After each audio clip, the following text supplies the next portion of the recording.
What would you say maybe to the people who are not vegan or considering that vegan is too extreme? Just fucking try it, it's nice.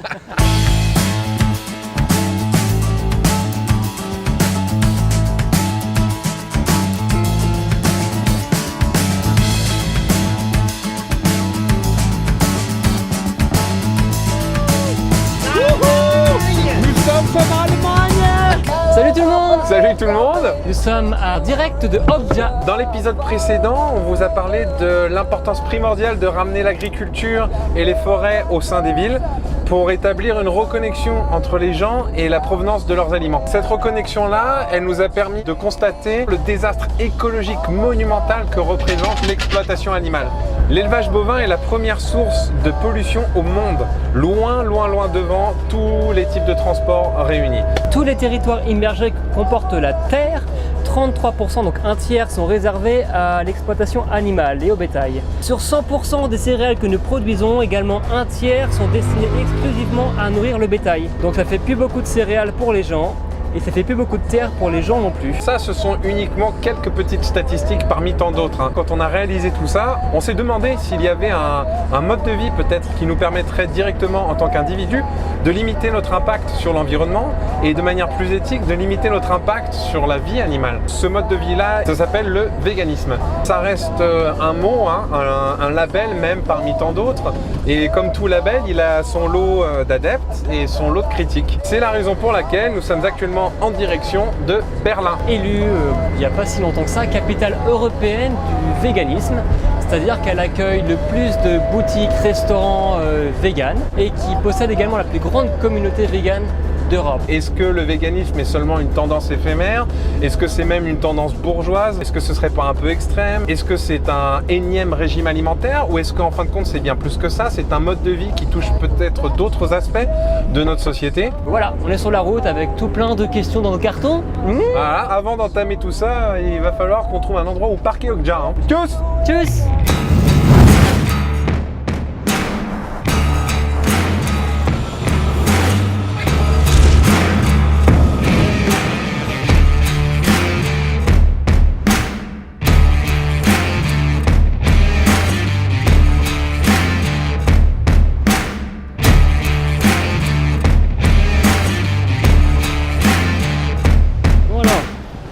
Ça y est, premier rendez-vous de Berlin. Bonjour! Bonjour. Bonjour déjà! Bonjour pour les chiens!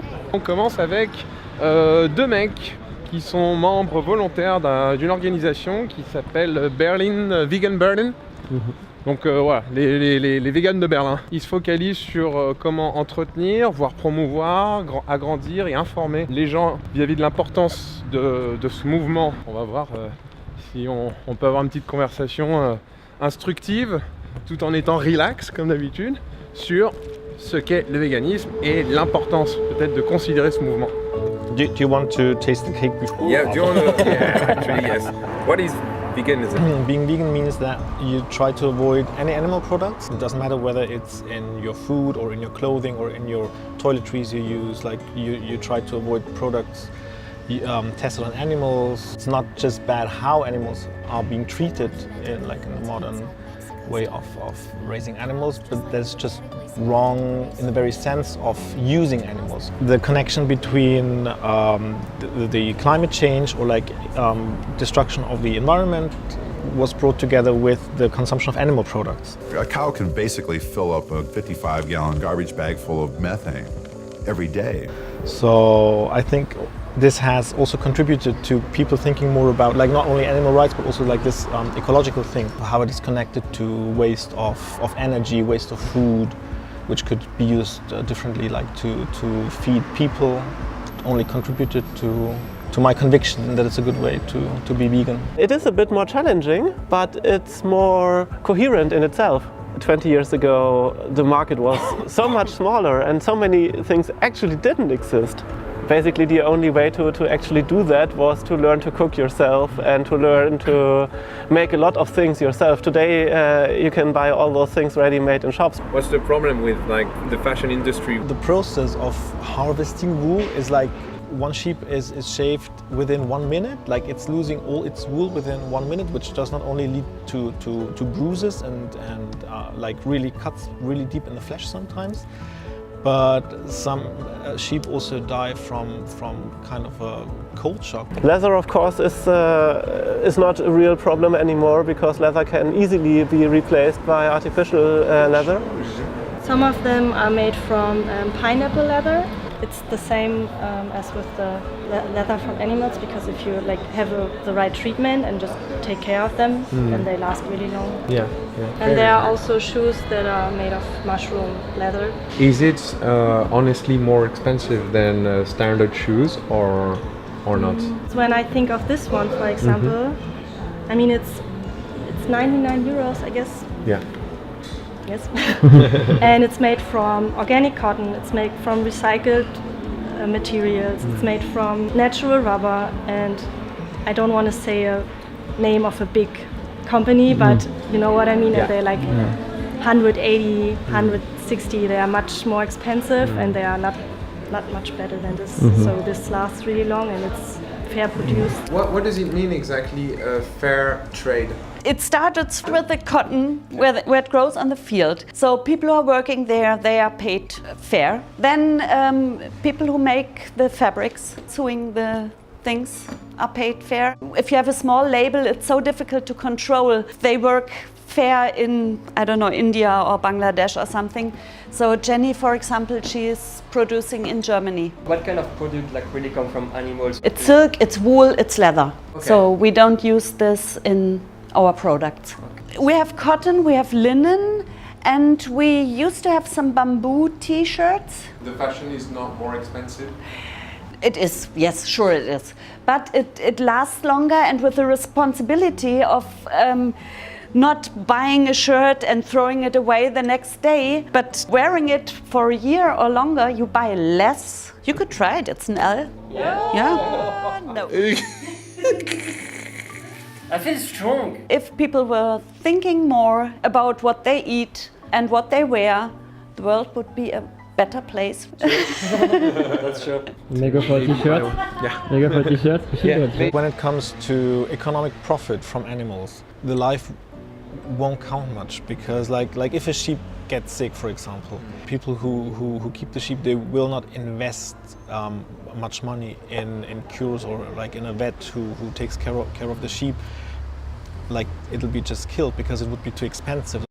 Et c'est parti pour une semaine vegan. Parti pour une semaine vegan. À Berlin. On a pris la grosse portion, hein, petit déj standard avec plein de choses. Cette petite semaine vegan à Berlin va s'avérer être très intéressante. Pour les papilles. Du cash. Ouais, c'est vietnamien. Elles sont pas mal les pizzas, regarde, entièrement vegan.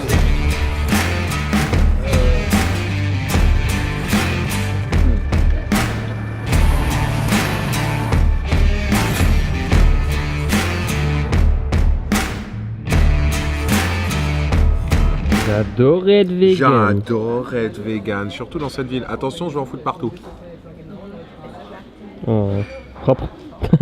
Donc on a Dr Pogo qui est un collectif vegan et activiste de Berlin. C'est un magasin qui est à la fois autogéré par un collectif, donc il n'y a pas de patron, il n'y a pas de boss, tous les employés sont payés au même salaire.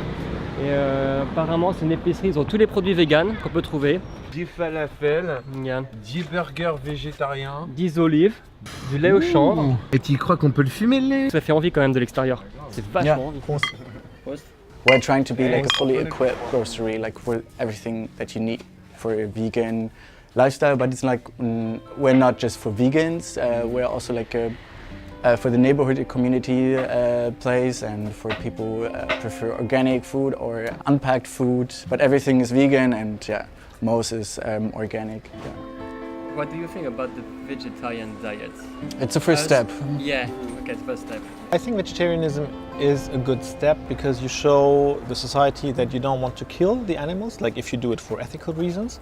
But of course it's not sufficient, because like if you use milk or eggs, this is very closely connected to killing animals. Like even though you don't see it in the first place, it's about gaining financial profits from the animals. And of course, like chickens can, or like they have life expectations of about 10 years.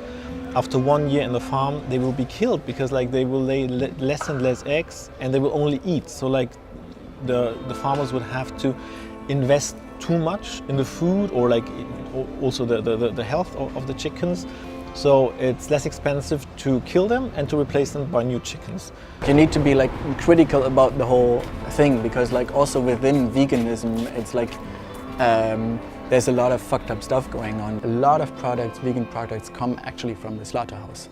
Meat producing companies, they run vegan brands as well. And most people don't know or don't care. At a certain point of view, it makes no difference whether you're vegetarian or eating meat or eating vegan products from slaughter companies, you know, because you make them profitable. I think when you live in a metropole and it's like everything is very easily accessible, you have like a huge effect on global food production. I think you should definitely think about becoming vegan. I personally would say it's something else if you live in the countryside, you know, or if you live in the global south, of course, yeah. So, but in the global north, I think the vegan diet can be the most ecological decision. Yeah, and not just ecological, it also depends like how you relate to non-human animals, you know. Traditionally, juices and wines and champagne are filtered with gelatin plates. So, and like there's also a traditional method to filter wine by using fish guts. So, yeah. Most products you use on for humans like are tested on animals, like even tobacco. Condoms also are tested on animals. Are they? For our cooperative collective, it's not just important to be vegan, this is just not enough. You always need to ask how is produced, what, by whom, you know? If veganism is just like a lifestyle decision of what I buy, like a consumer decision, you won't change anything.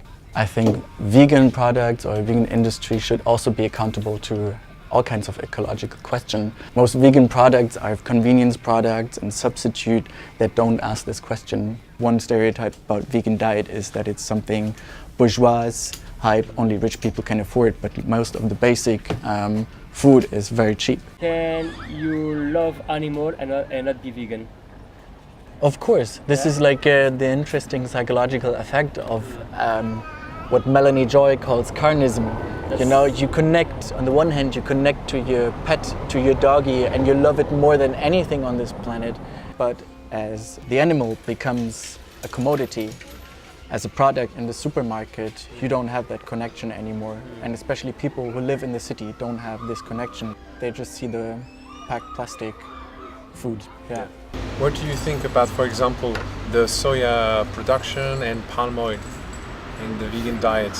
Growing soy is not a problem. Growing soil on deforested rainforest is a problem. Growing soy with very aggressive plants like herbicides like glyphosate is a problem, but the problem is not the soy itself. It's tofu. It's one of our like favorite products. It's like a locally produced, it's actually the best tofu I know. It's smoked and it's produced in a different neighborhood. So it comes without packaging. It's using regional soybeans. The proteins are very valuable because like the soy protein is like contains all essential amino acids you need. Wow. It's really like it. Actually, yeah. It looks like we can eat it like this. We're gonna take this one then. Oh, it's 200 grams. Okay. This one.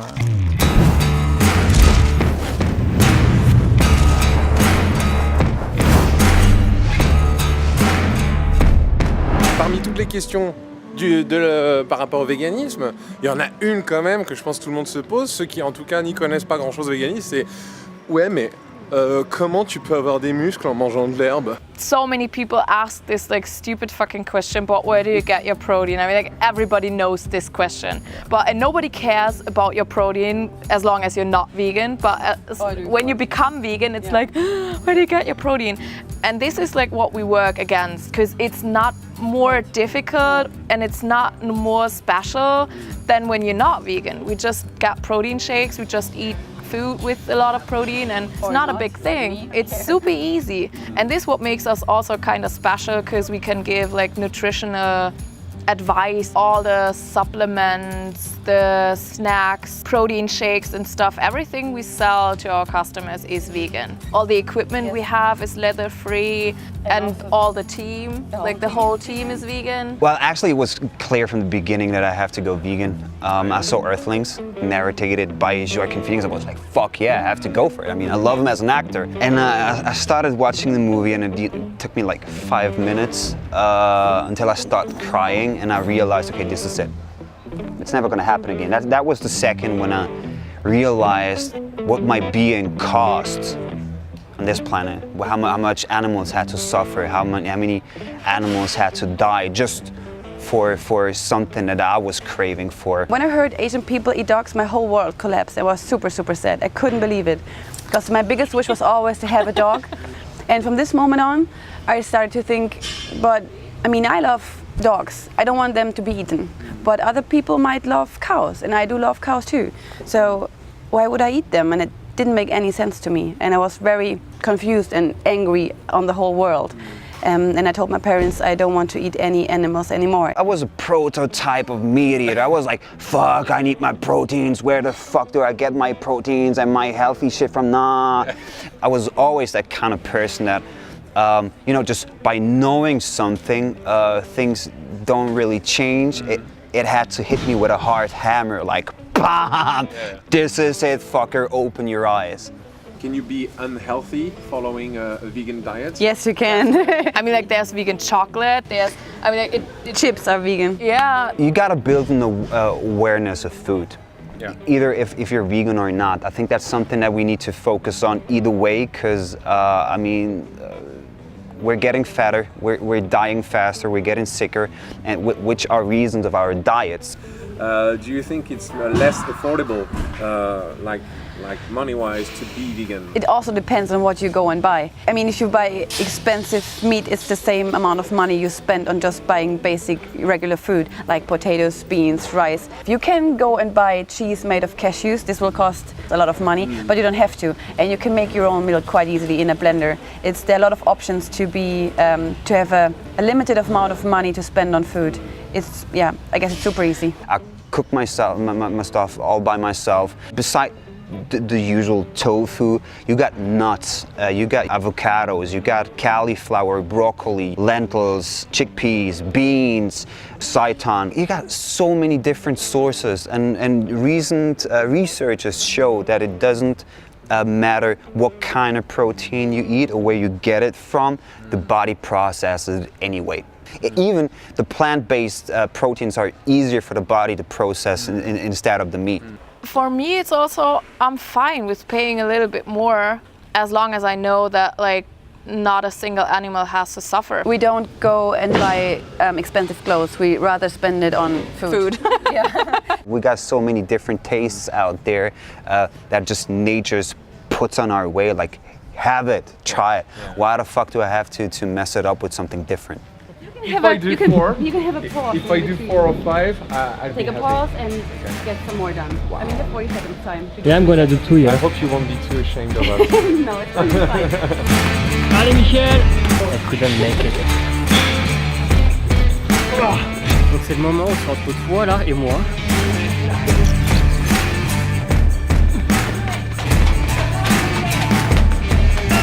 Là, je voudrais m'asseoir et boire de l'eau, s'il vous plaît.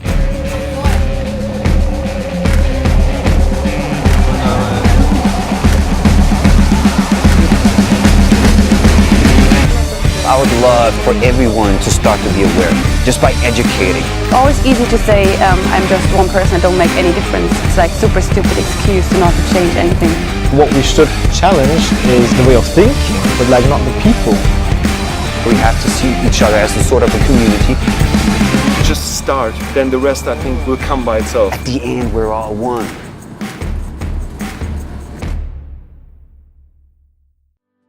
Quel meilleur endroit pour conclure cet épisode que ce sanctuaire animalier au sud de Munich. My name is Sasha. I work here on Groot Eiderbichel. We have 360 animals here. Il y a environ 56 milliards d'animaux qui sont tués, abattus chaque année pour leur viande. Ça ne compte même pas ceux qui sont torturés chaque jour pour des tests pharmaceutiques dans les laboratoires de cosmétiques, ceux qui sont tués pour leur fourrure, pour leur cuir. Donc ça vous donne un peu une idée du massacre. Aujourd'hui, il a été prouvé maintes et maintes fois par de multiples recherches scientifiques que les animaux sont des êtres dotés de sensibilité, de systèmes sociaux tout aussi similaires que les nôtres. Ça s'appelle la sentience. In our farm, all animals are the same. Encore une fois, l'exploitation des animaux est la cause principale du réchauffement climatique, de la déforestation, de la destruction d'écosystèmes entiers, de la disparition d'espèces entières. Et 92% des gens qui n'ont pas accès à la nourriture vivent dans des pays où la nourriture produite est destinée exclusivement à nourrir tout le bétail que nous consommons. Donc si aujourd'hui on arrête complètement l'industrie animale et qu'on s'adapte à une industrie agricole et céréalière, on pourrait nourrir statistiquement 10 milliards de personnes. Attends, tu passes pas devant la caméra. Hein. Bonjour. Attends, ça va être trop compliqué. Comment tu veux qu'ils prennent le véganisme au sérieux? Pousse. Allez. Voilà, c'est bien pépère. Dans notre histoire, peu importe si on était d'abord cueilleur ou d'abord carniste, l'être humain est devenu cueilleur par nécessité. L'être humain est devenu mangeur de viande par nécessité. Aujourd'hui, c'est plus une question de nécessité, c'est une question de choix. Vous qui nous regardez actuellement, probablement en grande majorité, tout comme nous, vous vivez dans des pays où la nourriture est distribuée à foison. Quand on achète un aliment, on a ce pouvoir de voter, de dire je veux pas d'un monde qui détruit l'environnement, je veux pas d'un monde qui maltraite les animaux, donc je vais acheter différemment. On a tout ce qu'il faut à bord de nos sociétés pour soit adopter un régime à base de plantes qui réduit considérablement notre impact environnemental, notre impact carbonique et notre impact sur la vie animale, ou continuer à adopter un régime que nos industries, nos gouvernements, notre éducation en général nous décrit comme nécessaire. Le véganisme aujourd'hui, c'est vraiment une alternative viable à notre échelle, sachant qu'on va être 11 milliards d'habitants et qu'on ne peut pas se permettre en termes de ressources de continuer à produire de l'alimentation d'origine animale. C'est juste pas possible. Voilà. Présentation ? Ouais, là vous avez Serge, Bernard et là-bas c'est Dali. Mais tout le monde l'appelle connard. Il est où Cédoine ? C'est qui ? La Macédoine. Encore une fois, notre but c'est pas du tout d'avoir un discours moralisateur ou quoi que ce soit à l'égard de vous autres et qui nous regardez, vu que c'est un discours qu'on essaie de s'appliquer à nous-mêmes. En partageant tout ça avec vous, c'est un moyen aussi pour nous de nous encourager nous-mêmes. On espère que cet épisode vous a plu, que vous prenez toujours plaisir à suivre nos aventures. N'oubliez pas, s'il vous plaît, ça fait toujours plaisir, un petit pouce vers le haut. Et n'oubliez pas de souscrire à notre chaîne YouTube. Et dans l'idéal même, si ça vous a vraiment plu, à partager. On se voit à l'épisode prochain. Merde. Allez, petite sieste. Hein.